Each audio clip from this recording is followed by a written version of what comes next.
Your main character in your book is named Trevor, who also happens to be Dominican as you are. Is this book a reflection of Ramon Almonte? It's an exaggerated version of me, a couple of friends. There's other people in combined with that character. So there's a lot of me in there, obviously, and there's a little bit of other people as well involved with it. But with the character, he goes through his trials and tribulation as I did myself, so that's an obvious one. But if you look at the context, the name of each chapter is not like accidental either.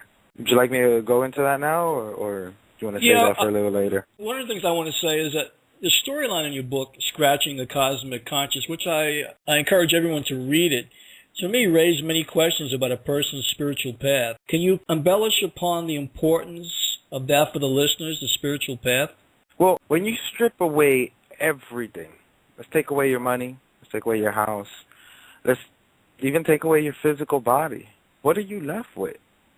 You're left with a spirit, a consciousness, and that's who you really are. You're not a human person having a spiritual experience. You're a spiritual person, a spiritual being having a human experience. So Scratching the Cosmic Conscience, the reason why I picked that is because we're barely starting to scratch this universal conscious, this cosmic conscious, this great beyond that we barely understand, that we've put so many labels on. And we are that. We're part of that. We are that. There is no separation in that. Just like there's no separation between Ramon Almonte and Steve Sindoni. But there's that perspective of separation.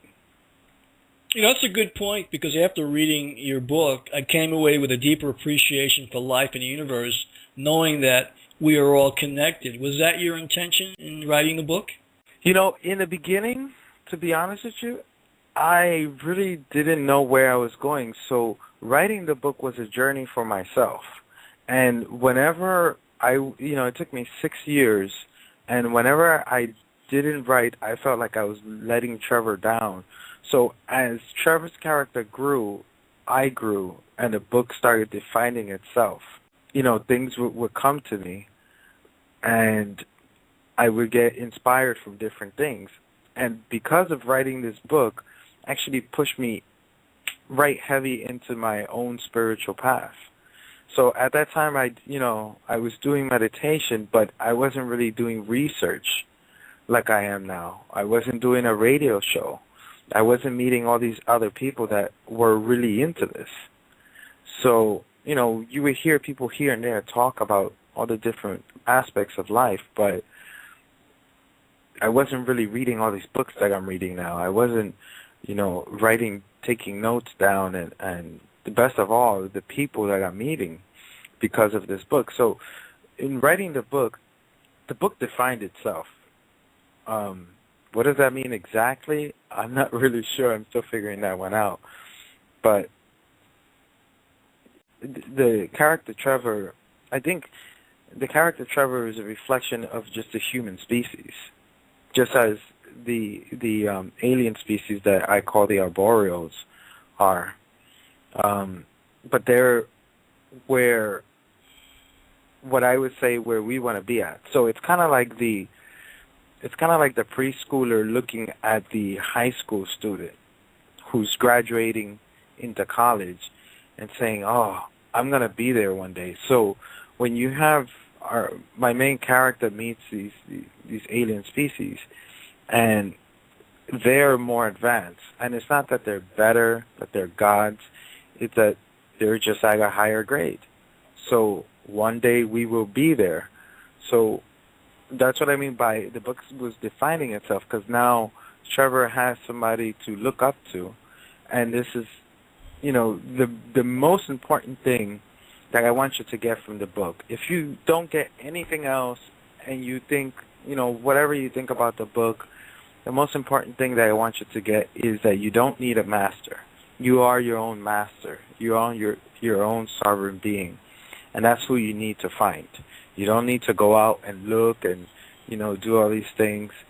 You are your own guru. You are your own sifu, your master, your sensei. That's who you are. And so you are your student and master. I found your book, Scratching the Cosmic Conscience, fascinating. As I said, to me it was a cross between Avatar, The Matrix, and Reality 101 growing up in New York City. What I thought it's really a first-class adventure, and it's spiritually charged with sci-fi novel, and it has some roots. It's got some backbone.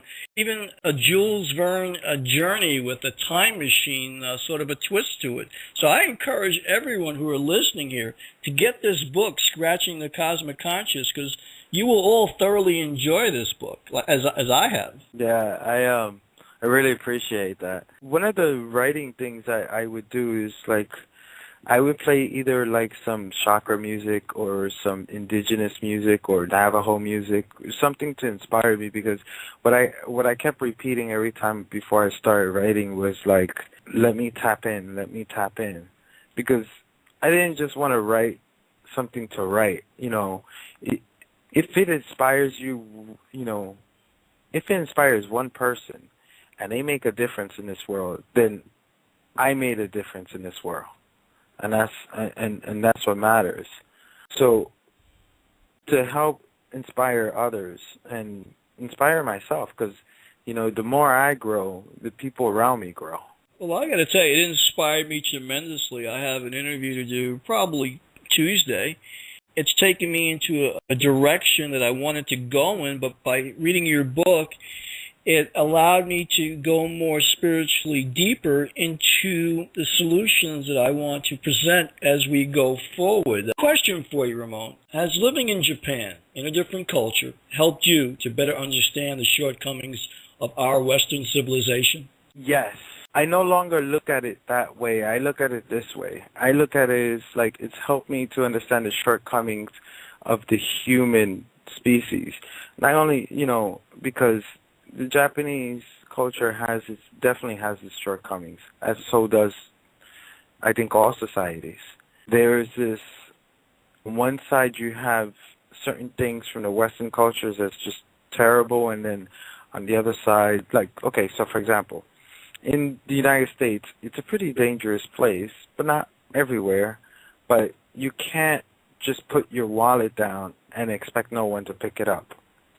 Well, guess what? In Japan, I can put my wallet down and leave it on the train and forget about it, and then come back a month later, and someone had picked it up, gave it to the police, and the police have it there, and all the money's in there.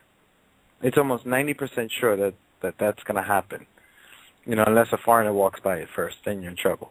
But on the other side, then you have this apathy in Japan that is like, if you fall down, well, you better hope that someone helps you out, because there's a good chance no one's going to help you out. They're just going to walk by, because it's not my problem, I don't get involved. If I ignore it, it'll go away. So you have these terrible things on both sides. So what living in Japan has helped me is, like, okay, what's good for my society and what's good from this society, and let's combine that. And that's something that I started, as I was getting deeper into writing the book, I started putting in more and more solutions, and these things were coming to me, and it's like, what vision do I want to see into our own future? How can we live? And just to give you a little background with the aliens, without giving it away, but they're a society that has combined the technology into the plants. So when you look at it, I can have all these massive computers and all these things, and you won't even know. All you'll see is a forest, and it's just regular plants. And their transportation, everything is out of, it's made out of plants. So it grows and dies. And I think that's the direction we should be going in. Yes. Ramon, without letting the cat out of the bag, so to speak, what would you say would be the moral of your story? Is there a lesson in the book, Scratching the Cosmic Conscience, for the reader to learn? Yes, that you are your own master. You are your savior. You are who you're waiting for. You are the change that you want to see, as Mahatma Gandhi. Mahatma Gandhi said, be the change you want to see in the world. That's who you are. Because Trevor went from there's a part where he completely breaks down, and he reaches to this other part, and that's our goal. So what I want you to take away with this is that you are who you're waiting for. Waiting for these aliens to come down and save us, or Jesus or Buddha, whoever you're into. You are that person. In your book here, when I was reading, there was one of your characters is named Felicia, who happened to be Trevor's girlfriend, who I won't give this away, who Trevor was madly in love with. And was this someone that you knew personally, that you so why you used her in the book? Okay, so this is a funny story. So actually, no one in my life died that way tragically, but sometimes you learn a hard lesson. And in 2005, I had a girlfriend I was madly in love with, and she always had her doubts about our relationship. So when our relationship ended, it was like she died.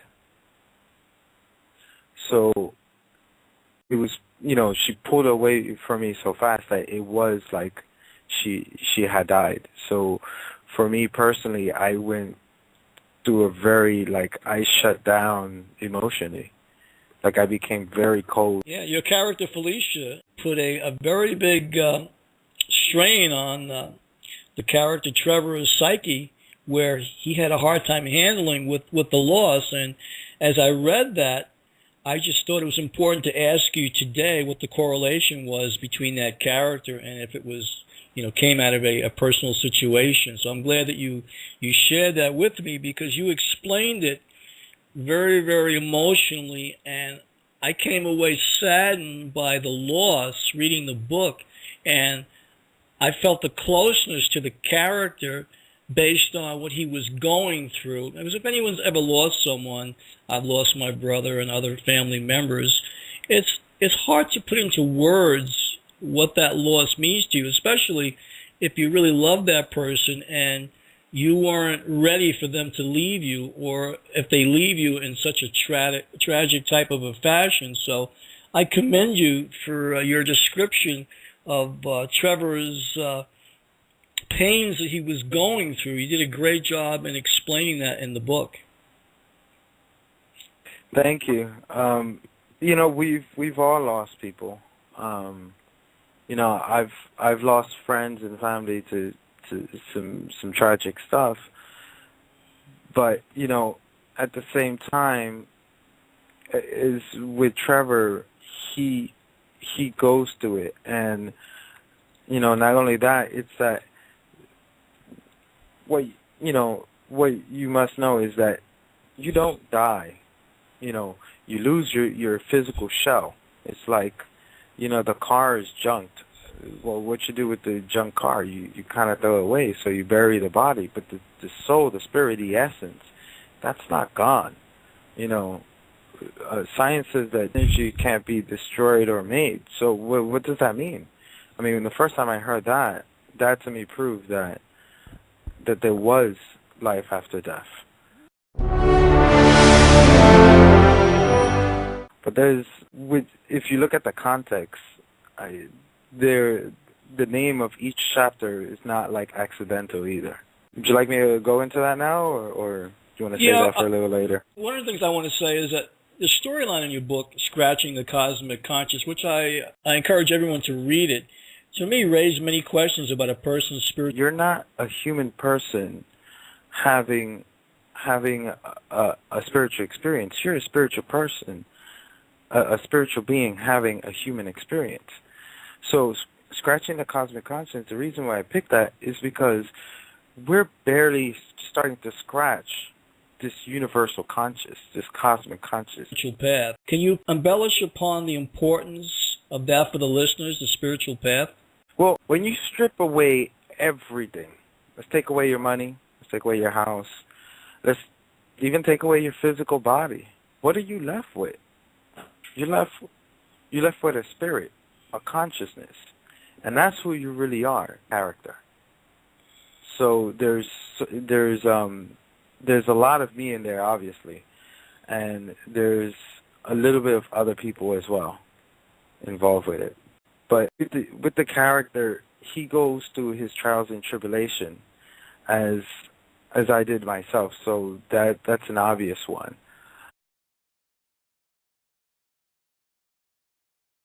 Your main character in your book is named Trevor, who also happens to be Dominican as you are.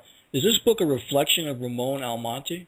It's an exaggerated version of me, a couple of friends.